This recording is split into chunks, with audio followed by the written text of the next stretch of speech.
Letchworth Village used to be a collection of 130 mental asylums built 2 hours from Brooklyn, a place where unwanted people in the early 1900s New York were taken to be forgotten, never to be visited, never to be removed. Atrocities were inflicted daily upon patients unable to make sense of what was happening to them or to defend against it. With a ratio of 3 nurses to every 80 patients, there simply wasn't enough staff to keep everyone well fed or even alive. Mealtimes were a mad scramble in which a handful of nurses had to shovel food down patients' throats, often against their will. Some didn't survive. Their bodies were branded with a number and taken to a cemetery in a nearby forest. Letchworth Village did not shut down until 1996, 85 years of suffering total. Now, after 100 years after its creation, the 130-building mega asylum has rotted down to only a few of the most haunted sites left standing. Areas full of activity that a paranormal explorer named Angelo wants to document. On March 2nd of 2020, Exploring with Angelo enters one of the only buildings left standing. Shadow figures watch from a distance as they cautiously make their way through. Apparitions who are there one moment and gone the next. And it isn't until they begin walking up the stairs that the creepy noises begin. Sounds like doors opening while both of them are standing in place. That basement might have been housing the warden. That basement might have been housing the warden. Or this low croak right behind them at 4 minutes and 46 seconds. That's weird. That's weird. Or when they get to the top and find the doors wide open leading into the dark forest. So if this door is already open, then explain this. Glad these stairs are all made of metal.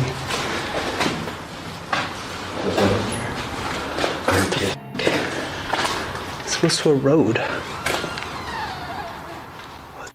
The door somehow creaks open without moving. It sounds like it's being pulled open from straight ahead, and yet nothing is there. Here's the door at 5 minutes and 6 seconds when the sound happens, and here it is again at 5 minutes and 50 seconds after the sound. It's open at the exact same angle down to the degree. They didn't touch it. They step through and turn around to look at the door from outside. They turn out their light to see if they pick up anything. Sure enough, these two beady eyes reflect on the wall despite there being no lights of theirs turned on.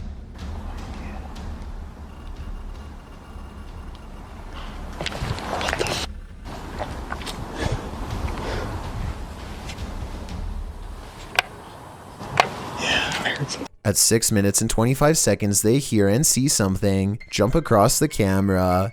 When they turn their lights back on, it's gone. They explore a few other rooms, and when they retrace their steps, the phantom doorway opens once more.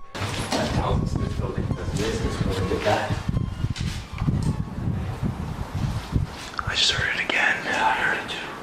Whatever, just keep going. The top floor is filled with hospital beds. Look what appears right as they ask a simple question out loud. People claim they see in this place. Shadows. A glowing circle floats by in response, and soon a bad feeling rushes them off of this floor. But as they are leaving, they hear this noise coming from a different building, one deeper in the forest. That's what we've been hearing. That's what we've been hearing, but that's coming from the forest. Angelo is walking towards the noise when it becomes evident that they are surrounded. What? They are looking one way when a hiss comes from the opposite direction. What is that? I don't know. Oh, what the f was that? Up ahead is another asylum building and more voices. Yeah. Oh yeah, you're right. That's where the noise is coming from. And this large white sideways face peering at them from inside. As they walk around the perimeter, all of the commotion strangely stops. The forest is as silent as can be, but as soon as they enter the building, they hear the noise again. Something is playing with their mind. Inside is little more than room after room of decaying white wallpaper. When they reach the end of the hall, they hear heavy footsteps from where they just were. This sounds like real fear to me.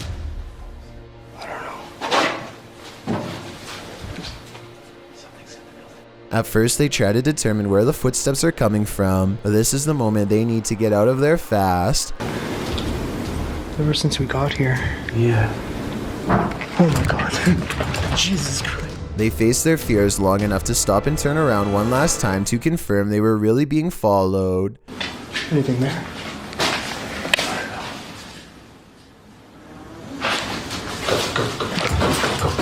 I'd say it's pretty clear that they were.